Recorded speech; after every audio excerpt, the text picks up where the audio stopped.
Hi, welcome. I'm Steve Lentini, and I've been selling for 40 years. That's right, 40 years.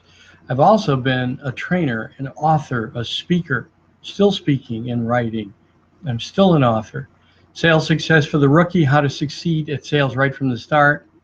Sales Success for the Seasoned Veteran, How to Stay at Peak Performance, Wake Up, Jump into Your Life. Sales Success for the Spiritual Salesman, How to Sell Without Losing Your Soul. And I'm currently an author on a collaborative project called 30 Imagine 30 Days to a New You, and there's 30 authors that collaborated with me on that project. So welcome to the Every Thursday sales training, close more sales more often, and the best getting better, because that's who the people are that train. They're the best.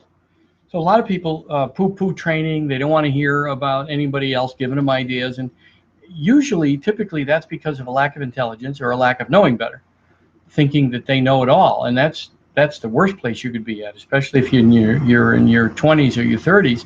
And I know people in 40s and 50s that think, you know what, I don't really need to spend any time learning. And the key is when you think about Emotional Intelligence 2.0, the book written by Travis Bradberry and Gene Graves. It's a great book. So it talks about self-improvement, self-awareness, self-management.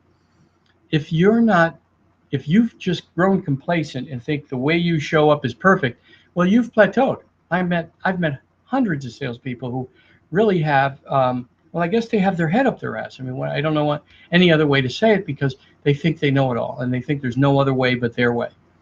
And some people are stuck in the 50s. They're still bringing donuts and bagels, and they look like a used car salesman. They're taking pictures to take a selfies with the customer or the customer's door, and they're sending it. And basically, those are people that Stephen Schiffman likes to say they're stuck in the 50s. So Stephen Schiffman's written a lot of books in selling, and he's a great trainer.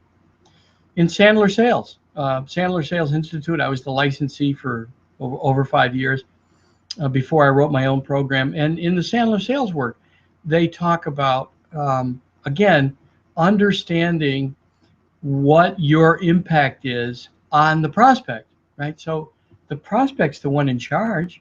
If you show up arrogant and cocky, then guess what? They're not going to buy from you. People buy from people they like and trust. So I made some notes for today. Let me just make sure that I cover everything on my agenda.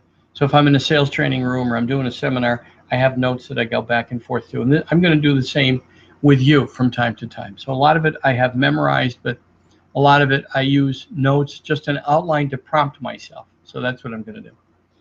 Okay, so how do you turn cold prospects into warm prospects? Um, Number one, you got to understand what your market is.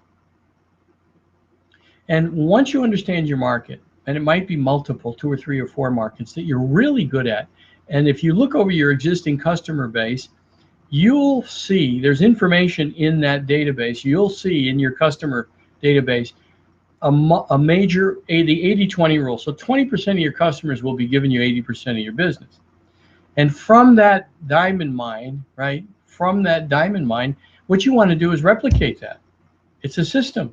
So I'm going to keep calling on people that are similar to my target market, the ideal customer. Maybe they pay your margin and they respect your advice. They value the value add that you bring. They value what you bring to the table. You know, and they would easily refer you. Those are people that you want to replicate that success with, right? That's a system. The other thing that you want to do is when you're doing the 80-20 rule, you want to look at the next 80-20. So in the second 20% of the remaining 80, there's a diamond in there somewhere, right? Diamonds, acres of diamonds in your backyard. So you have the first 20% that give you 80% of your business. That helps you define who your ideal clients are, right? Do you sell everyone? No, you don't sell everyone. So why not spend your time targeting your ideal client and spend your time in that arena that you're really, really good at? So when you're at a customer, get introduced as much as you can. Get to know down deep layers of people that are in your customers, 2, 3, 4 layers down, because people move, and that's the nature of the world today. People move, they get fired, they decide they don't want to be at the company anymore, they get another job offer. Okay. So for all of those reasons, if you are deep in your customer, whoever takes the place of your contact will probably like you and know you, or at least they'll have some awareness of how you took care of the company. The other thing is, they move places and they know people. So as you get to know 4 layers of people, or 5 layers of people even, you can ask them who they know. Maybe they know 3 people. That's 15 people that can be warm because they introduce you. They say, hey, this guy Bill is selling my company and he does a good job for us. I would recommend him for you. Okay. A lot of salespeople do a bunch of research. And I think research is good, but you can overdo it. You can overdo it to the point where you're not curious about what's going on in the company. Do you want to go on the web and find out basic information? Yes, you do.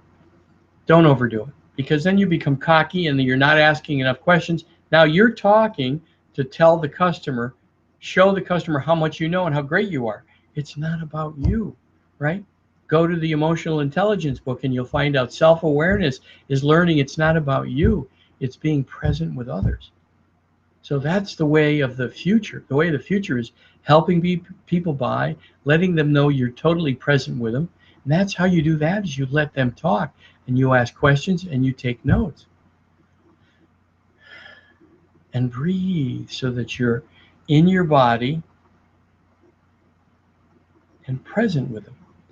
And present, when you're detached from outcomes and you're not trying to sell, right? Like the used car salesman of the 50s and 60s and 70s. They didn't care about the customer. They only cared about their own goals and making a deal. And then they were bragging about it to their friends. Man, I made $3,000 on that car. That poor sucker. You think that's good? Those people are all gone out of business. All of them. And there's been major consolidation. Anybody that was weak fell away. And then anybody that was good, they were the ones that were buying people because they understood relationship, or they were the ones that prevailed. They understand the power of relationship. And the power of relationship is not donuts and bagels and being the backslapper. The power of relationship is giving respect to your customer. It's giving respect to your customer. That's the power of relationship. Okay, so don't over-research. Prepare some good questions. And then how about sending somebody, instead of an email, I mean, emails are okay too, but how about saying, who's writing personal letters today? So to your top prospects, how about sitting down and writing a letter? I'd love to come and see you. Here's what we have, a third-party story. Here's what I've done for other clients in your industry. And they loved it, right? If you don't have a value proposition, then you can't write that letter. But if you do, which most of the people that work with me, they understand that they have a value proposition. And so they reach out to people. If they write a letter or even an email, they have a third-party story that says, this is what I did for this customer that's in this marketplace just like you. If that's of interest to you, I'm glad to discuss this. I'm looking to be invited in. I'd like to be invited in. I'd like 45 minutes of your time. I'd like an appointment.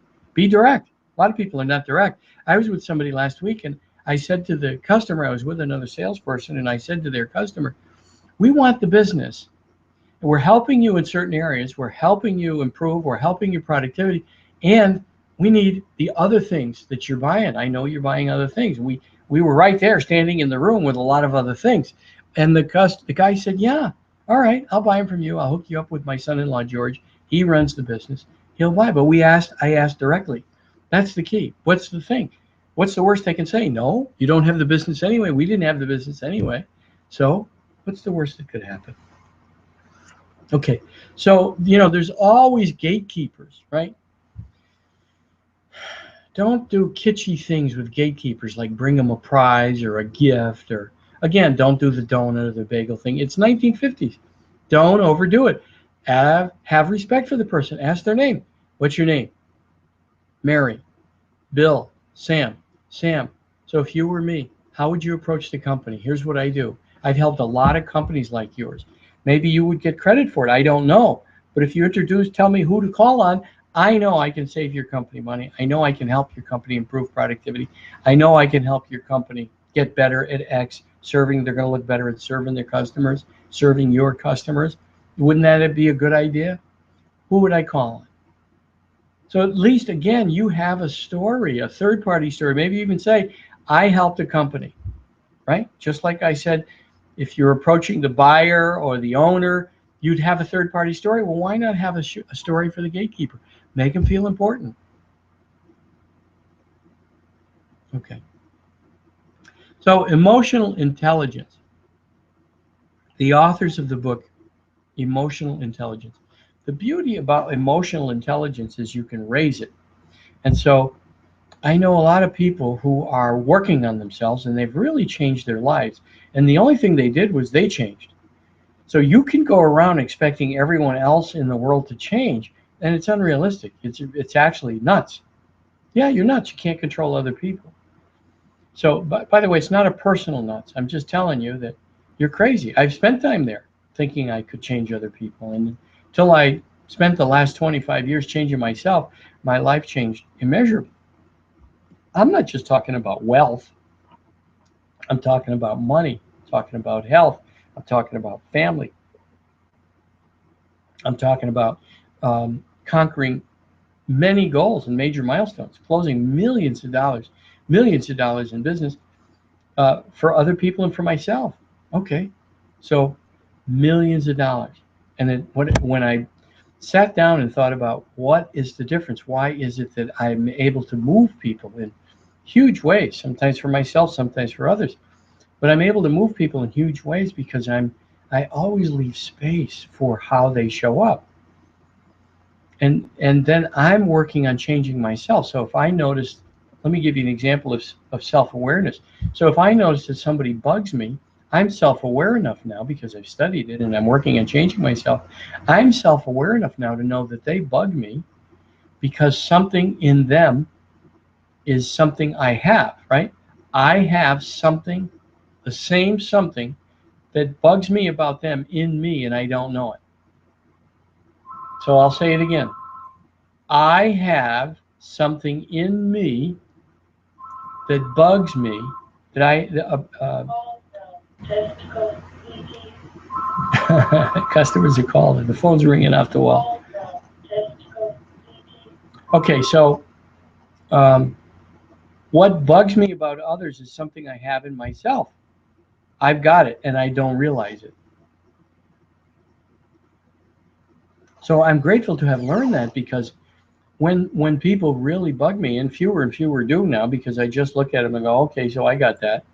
How I do it is whatever I would accuse them of. So if I say, geez, they're an obnoxious jerk, then somewhere I'm an obnoxious jerk if it bothers me, and I haven't yet embraced it. I haven't figured out where I'm an obnoxious jerk. By the way, it can happen to the point where you embrace it, you get it. I'm an obnoxious jerk, and then because you just go through life, right? It's a journey you're living. Somewhere else you're an obnoxious jerk, and you don't realize it. And the gift is somebody else comes along, and they're an obnoxious jerk, and they bug you, and you go, oh wait a minute, I got to look at where am I being an obnoxious jerk? It's happening somewhere. That's how it works. And then so as you discover these things, you can say to yourself, wow, imagine not knowing, right?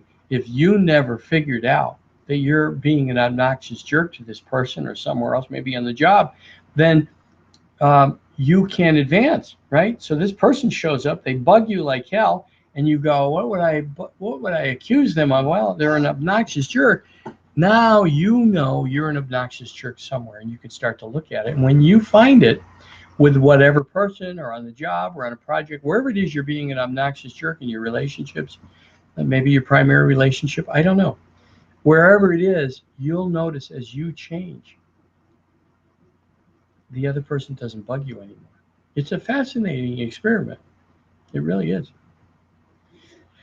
So I had somebody ask me if they were an asshole and if they were an angry asshole and if people were afraid of them. And I said, yeah, you are, all of the above. And this person, once he got the message that he was bothering people and people were afraid of him and that he was an asshole somewhere, and we all are, by the way, you're not getting away with it. I don't get away with it. We're all somewhere an asshole. Our heads up our ass is what I say. Then when you get that, It goes away. And this person changed dramatically, and it changed his whole environment, and it impacted many, many people that worked with him and around him and for him. Amazing, amazing. And that person will continue to grow. And none of us are perfect, right? So we all have it. We've all got places we need to grow. So a great reading is the book Emotional Intelligence, and the good news about emotional intelligence, which is called EQ, EQ, emotional quotient. You can raise your emotional quotient as compared to your IQ, your intelligence quotient. It's very hard to move your intelligence quotient over 4 or 5 points, or over even 50 years, maybe 10 points. And it might go down as you get older, by the way. Your emotional quotient could go up all your life if you begin to take an inventory. So here's what an inventory looks like. An inventory is, who are my friends? Write down. What would you say about them? Write down what's happening at work. How do people react to you? Right? So you take an inventory. Where am I in the success rung? Am I frustrated with myself? Am I happy with myself? Happiness is a choice, by the way. But until you know that you're frustrated and unhappy, you can't switch it, right? Imagine not knowing. I've said that before. So when you switch it and just choose to be happy, all right, I'm somewhat of an asshole sometimes, but I love myself just the way I am. You say, Steve, well, what does this have to do with sales? If you love yourself, if you take good care of yourself, and if you start working on yourself, what kind of energy comes from you, as opposed to being an angry asshole all the time? What kind of an energy comes from that? That's an energy people feel. So people are buying from people they like and trust. And if you got this angry asshole energy going out because you're frustrated with all the people around you, with the people in your job, with maybe 1 or 2 of your customers, and you bring that with you to a new prospect, they're going to sense it. Do you ever call someone and say, you okay? What's going on with you? Because you sense it. People sense it. Our feelings and our thoughts are energy that we project out onto the world. And you right now are the sum total of all the energy that you've put out in the world. So as you take this inventory and you look at what all the situations going on, your top 5 friends, by the way, are who you are. So whatever you would say about him, he's lazy, he's dumb, he's not motivated, he's lacking energy, they're reflecting you back to you right now. If you'd say, hey, they're motivated and prosperous and happy and good family and a good business person and people like them, well, then guess what? That's good. That's where you're at. That's the inventory that you take.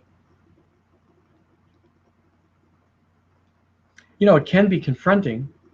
I certainly don't want you to go home and cry or slit your wrists. And I don't take that lightly, because I had a brother commit suicide. I just want you to get that living life happy is a choice. If you want to believe all those negative thoughts that are in your head, or if you want to believe that you're frustrated and you're not good enough, it's BS. It's not true. You have to change your mind. And when you change your mind, things will change. And it's an exciting project. You know, it's a great experiment. Make your life that experiment and keep changing what you're putting out into the world. And it's not easy. You're going to make mistakes. You're going to fall down.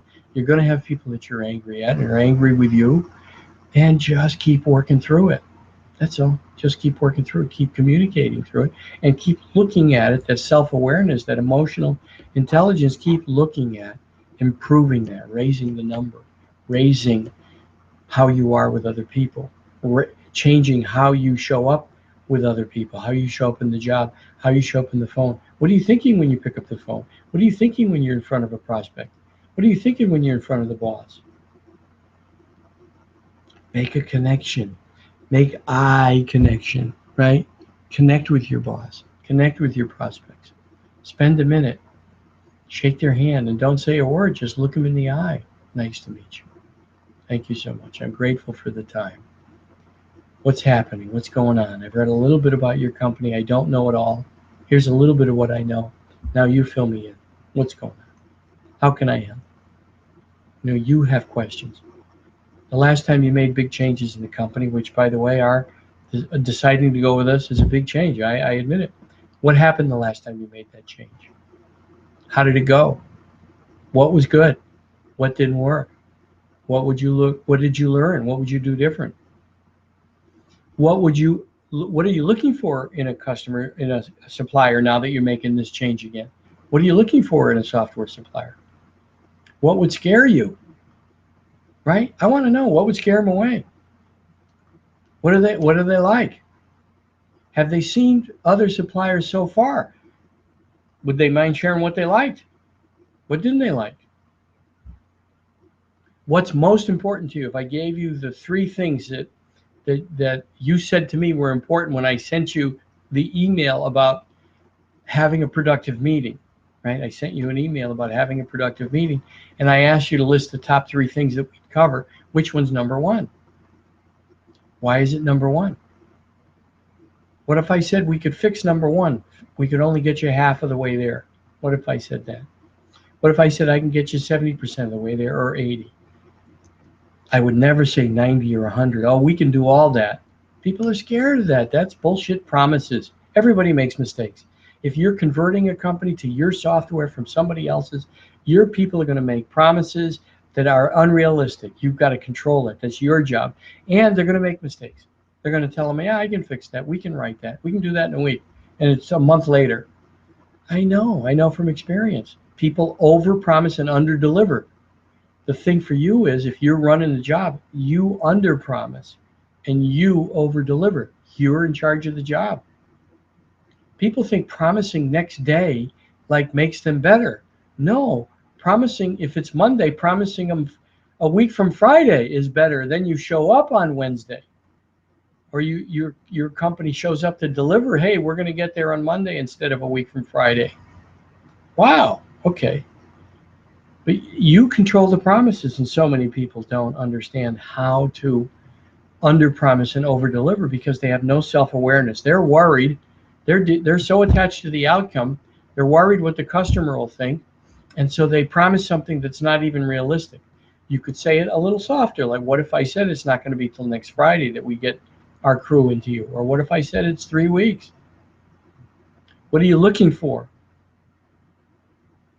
I'm looking for 2 weeks. Okay. It's probably going to be 3 with us. What would happen then? Okay, I expect 3. Okay, now you deliver in 2 weeks and you look like a hero. But this is about self-awareness. The people that get nervous and they're attached to an outcome, what they do is they promise the customer everything. And then the customer's horrified when they under-deliver. So you want to under-promise and over-deliver.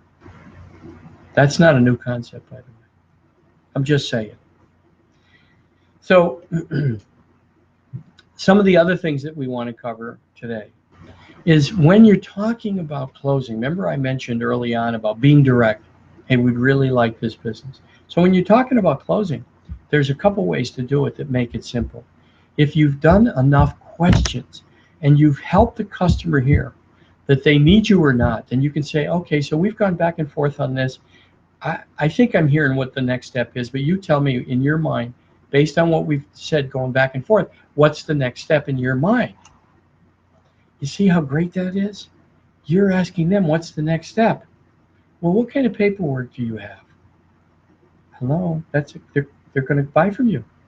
What do you mean, what kind of paperwork? Well, is there a contract? Do you have to sign anything? What does all that look like? Now you review it, you go over it. After you go over it, you say, okay, so what do we do next? Anything scare you in that process? No. If you went over it right? You take care of prospects' feelings. And then they're going to say, well, let's fill them out. Let's sign up. Let's sign them up. Sometimes with some people, you have to push them a little bit. So some need a nudge, I call it. Some need a push. Some need you to pull back. You pull back. Geez, it sounds like maybe I missed the mark, that you're not interested. Maybe no. Where are we? Did I miss something? So then you put it on you, and they'll tell you the truth usually. If you're way off, they'll say, you know what, you're right, it is no, we're not going to do it. Okay, talk to me why, tell me why. Because then again, you may reopen half of those. I've reopened more than half of those, like 65%, sometimes 70%. I'm like everybody else. I got to track my percentage, right? So if I'm tracking my close rate, I know that if I call in 100 people, that I get 5 appointments and I close 3. Let's say I know that. And I make $40,000 with each of the 3, right? That's $120,000 for 100 calls. What am I making for a call? I'm making $1,200 a call. That's my reason to pick up the phone and or have discussions with people about getting a referral, about meeting people. Every time I meet someone new that can buy what I sell, that's $1,200 in my pocket. Not literally, right? But I know every 100, 5 appointments, I close 3. It might be every 40, 10 appointments, I close 5. That's for you to sit down and determine.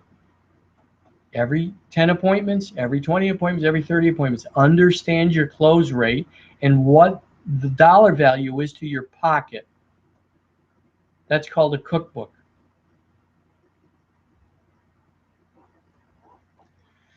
So if you're talking less and the client's talking more, it's gently, you're able to go to the close gently in a number of ways. Here's what I find out is what I find in working with most people. They're talking too much and the prospect's not talking enough, and then they're nervous about making the close because they haven't really heard anything of substance. You can't hear anything of substance if you're talking more than 30% of the time. The prospect has to be the one sharing. Remember, in the first 5 minutes, most people don't give you the truth. They don't give you what's really going on because they're holding their cards close to their vest. You know, would you say to someone, I got 3 queens and 2 5s. Is that good? No, you wouldn't do that, right? Some of you are chuckling, the ones that play cards that did that a few times. So here's the thing. They hold their cards close to their vest and they come down as you ask questions. And as you create the space that you're not a threat, that you're not going to push them into anything. You're not going to, you're going to be there with them. You're going to be present. And they sense that it isn't about your goals. It's about their goals. You've made them comfortable. You don't have commission breath, right? That's what I call it. You don't have commission breath. You're helping them buy. The more people you help buy, the more people you'll close. You'll be amazed. But most people can't let go of outcomes, and they can't let go of the old way they were taught 20 years ago. What you learned 20 years ago is dead. It's mostly dead. You're going to get shitty clients. You're going to be looked at as a shyster. Okay, I said it. You're a shyster. So what? We all were. That's what we were taught years ago. Features, advantages, benefits. Features, advantages, benefits. You danced like doing a tap dance, and then you said, all right, sign here, 3 copies. Or we can deliver it on Monday at 1, or we can deliver it at Wednesday at 3. Which of those 2 you would like? I mean, they're so hokey. It's bullshit. Those days are gone. The buyer got educated thanks to the internet. It's actually a more fun process. I like this process better. I like my process better. I love it. In fact, I use it all the time. I've closed millions of dollars in sales. I've closed multiple $1 million sales. They were in excess of $1 million. I closed a $1.2 million deal for a client. Yeah, they just sent me an email a short while ago that said that the first 12 months of this particular prospect that I turned into a customer for them did $1.2 million in 12 months. Okay, so, and I helped them buy. I didn't tap dance. I didn't say how great we were. I didn't say, oh, you know, we got all kinds of stuff we can help you with. I just listened and understood what they needed. And when it got to the end, I said, I think I know what you need, but you tell me if I'm right, if I've got this right. And I went over my notes and they said, you got it right. What do we do next? Well, we're going to make a decision on Friday and I'll call you. And they called me on Friday. I said, well, what's holding you from making a decision today? We have someone else coming in for the last meeting, and then we're going to decide on Friday. Okay, if you could decide right now, is what you've heard so far, you would sign up with us? He said, yeah, actually I would, but I have an obligation to my boss. Okay. On Friday, he called me and said, I've got something uncomfortable to say to you. How do I do it? Hit me with it. We want to buy from your company. We don't want the salesperson, Steve. We want you handling the account. I said, great, as long as that guy gets the commission, because I was the consultant. I can't get the commission. He said, all right, he'll get the commission. Maybe someday in a year I'll go bowling with him. He even left the space open that he would like the guy better. I said, why didn't you like the guy? He was just running me over with all of his goals. all of the stuff he was trying to sell. I just wanted you guys to pay attention to what I wanted, and that's what you did, Steve. The other company, I said, the other company, he said, next day they came in, they did the same thing. They didn't care about my goals. It was all about their goals. They wanted to close the deal. And they were telling me how great they were. I said, how old was the guy? He said, in his 20s. Did his boss come? Yeah. How old was his boss? 45. About. Okay. So both of them were stuck in old ways. And I'm glad people are still doing that. It makes my job easier. I close more people because I teach something different. And then when they learn it, they close more people. It's a fact. It's a fact. Okay, so you can email me questions. Thank you for your attendance. I'm grateful. If you have questions of me, you can call me. I answer my phone, 917-805-1088, 917-805-1088. If you want to email me, it's Steve, S-T-E-V-E, at Steve, S-T-E-V-E, Lentini, L-E-N, L as in Linda, E-N, T as in Tom, I-N-I.com. Steve at stevelentini.com. Email me, I'll get back to you. And I look forward to next week. And next week, we're going to talk about making a quicker connection and how to do that. Thank you. We'll talk about some other things, as you know. Thank you very much, and I'm grateful. And see you next week. The best getting better, right? We're in the batting cage like Derek Jeter or like Big Papi or whoever your favorite player is. If it's football, they're practicing every week. If it's basketball, they're practicing. You need to be practicing. Don't think that you can just skate through life and watch the professionals in sports practice. If you are out there not practicing, if you've decided you know it all, you don't. And you are going to be beat by guys like me and women like me. We're studying, we're growing, we're figuring out what's next. We're changing. When you change, things change. That's how it works. I didn't make the rule. Thanks a lot. Give me a call. I'm glad to help. Good night.